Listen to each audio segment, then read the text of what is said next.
घरे आंबुलांस दायित्वहीनतार चली जाइछि जनकर जीवन। जगतसिंहपुर स्वास्थ्य विभाग विकल चित्र सामना को आसी। प्राइवेट आंबुलांस रे बाटर सरी जाइछि ऑक्सीजन ऑक्सीजन सरीवा जो जीवन चली जाइछि जने महिलांकर। गतकाली राति में ब्राह्मणखंड गाँव कमला पंडा छाती जंत्रणा होबारु जगतसिंहपुर जिला मुख्य चिकित्सालय में भर्ती कर अवस्था गुरुतर होबारु विलंबित राति में डाक्तर कटक नेबाकू कहिथिले। गुरुतर अवस्था सरकारी आंबुलांस नथिबारु प्राइवेट आंबुलांस रे कटक जीवा समय बाटरे ऑक्सीजन सरीगला जो महिला जीवन चली जाइछि। उद्यक्त लोके आंबुलांस को भंगारुजा करने सह जगतसिंहपुर थाना रे भर्ती करिसेंति आंबुलांस। मृतक महिला जगतसिंहपुर अंचल वरिष्ठ आईनजीवी पीतांबर पंडा स्त्री बोली जना पड़ी। तेबे यार सठिक तदंत पई साधारण दाबी जोर धरिथिबा बेले तार तदंत हवा आवश्यक बोली अतिरिक्त मुख्य चिकित्सा अधिकारी सूचना दैछंती। आमे दाबी करूँ जे जगतसिंहपुर मेडिकल एक कार्डियोलोजी डिपार्टमेंट तैयारी करा जाऊ, स्वतंत्र कार्डियो डिपार्टमेंट ही तैयारी करा जाऊ एवं जो सीडीएम अच्छा से आमर जो प्राइवेट आंबुलांस अच्छी तापर टिके नजर रखु एवं से माने केमिति फिटनेस आउ तांकर परमिट आउ आंबुलांस रे जो सरंजाम सब मौजूद रहिबो एवं लोक माने सेवा पाइबे।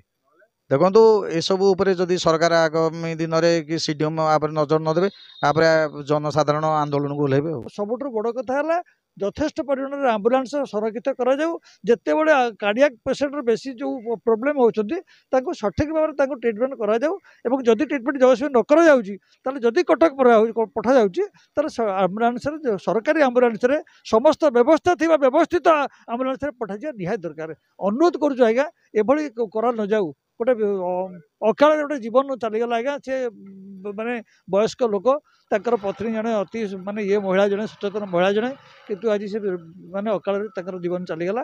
तेणु सरकार टी दृष्टि दिंतु या प्रति ध्यान दिंतु। ये भाव में जगतसिंहपुर मेडिकल गोटे जिला स्तरीय मेडिकल गोटे मुख्य मेडिकल हॉस्पिटल जो भाव में व्यवस्था आंबुलांस रहा कथा रखा जाऊ। कालीर घटना कौन आंबुलांस थिला किंबा नहीं आंबुलांस स्थिति कौन थिला एक्जाक्ट जिनसटा मो पाखु कई जड़ई ना मु भी एक्जाक्ट जिनस अवगत ना किंतु आपण मानक ठारू मुझे खबर पाइली जे प्राइवेट आंबुलांस को से नहीं गले। प्राइवेट आंबुलांस रे बाटरे ऑक्सीजन सरीगला आउ पेशेंट भी बाटरे डेथ है बोली ये जिनस तथ्य मो पाखे अच्छी। अच्छा निश्चिंत भाव में यार तदंत करा एवं आपण देखो प्राइवेट आंबुलांसटा आमर परभ्यू भितर आमर एडमिनिस्ट्रेटिव परभ्यू भितर नहीं किंतु से जो व्यक्ति जनक जी क्षतिग्रस्त होती से बाबू जदि आमको लिखित आकार जनइले आम सरकार को जनई ये विषय स्वास्थ्य विभाग जनई स्वास्थ्य विभाग निर्देश अनुसार आम कार्य करूँ। ए संपर्क अधिक सूचना सरोज आम सहित जोड़ी होती। सरोज जो भाव में अत्यंत दुखद अभावन दुर्भाग्यजनक घटना जोटि कि आंबुलांस रे ऑक्सीजन सरी जाउछि और महिला जीवन चली जाउछि ए दिगरे वर्तमान तदंत आरंभ होलानी कि को परिस्थिति रे एभली घटना घटिला आगो को जेमती घटनार पुनरावृत्ति न होबो परिवार लोकंकर प्रतिक्रिया दाबी वर्तमान स्थानीय लोकंकर कोन रहिछि। देखो स्वागतिका निश्चित भाव एक अभावनीय घटना जो भाव में जो अला पंचायत जो ब्राह्मणखंड ग्राम अच्छी पीतांबर पंडा पत्नी छाती जंत्रणा अनुभव करते गत काली विलंबित राति पखापाखि 11:30 समय जगतसिंहपुर मुख्य चिकित्सालय भर्ती करा किंतु जगतसिंहपुर चिकित्सालय से सुविधा मिल ना जहाँफल कि ऑक्सीजन असुविधा थिला एवं जो छाती जंत्रणा होता पखापाखि 2टारू 2:30 मध्य डाक्तर कटक जावाई कहते से समय जगतसिंहपुर सरकारी आंबुलांस नाला तेणु से बाध्य होकर जो भाव में 108 आंबुलांस को कॉल करते 108 आंबुलांस 40 मिनिट विलंब में आसी पहुंचवा कथा कहवा पर प्राइवेट आंबुलांस नहीं कटक जाऊे किंतु ये गुरुत्वपूर्ण कथा होची जो भाव में जो प्राइवेट आंबुलांस सब रही से आवश्यक सरंजाम ना गुरुत्वपूर्ण कथा होची जो भाव में मात्र 2 किलोमीटर हेडक्वार्टर ठार मात्र 2 किलोमीटर बाट जा समय ऑक्सीजन सरी जाता महिला मृत्युवरण होता तेणु यहाँ लेकिन बर्तमान उत्तेजना प्रकाश पाई स्थानीय पुलिस घटनास्थल में पहुंची